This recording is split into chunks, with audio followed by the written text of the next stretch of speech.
A gente começou cavando com 1,20 de diâmetro e deixamos 50 centímetros de profundidade. Percebe que ao redor a gente cavou e colocou esses tijolinhos aí para a gente já ter mais ou menos uma noção de como iria ficar.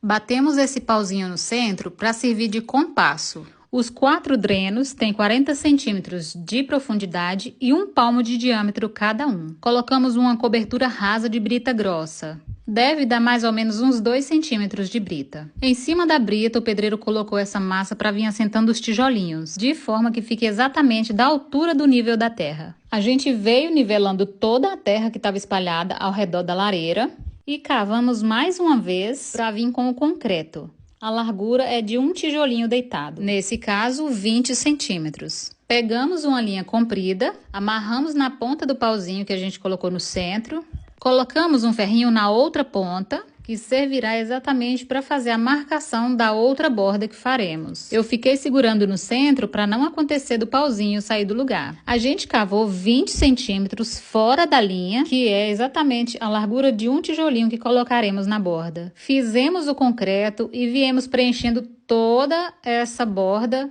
tanto a de fora quanto a de dentro.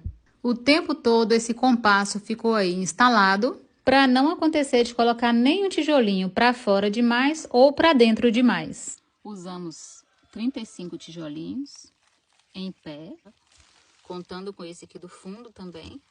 A partir desse em pé, 97 tijolinhos até aqui, 35 tijolinhos nessa parte aqui de cima, 46 tijolinhos nessa parte de fora aqui, e 131 nessa borda de fora. Ao todo, utilizamos 344 tijolos. As medidas finais ficaram da seguinte forma. Por dentro da lareira ficou 1,12 de diâmetro. Por fora ficou com 1,53. A distância que separa o círculo menor do círculo maior é de 1,90 m.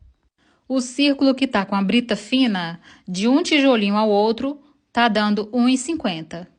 Após colocar outra camada de brita zero dentro da lareira, a altura da parte interna ficou com 42 centímetros. Como eu havia falado, cada tijolinho mede 20 centímetros. E essas foram as medidas da nossa lareira. Beijos!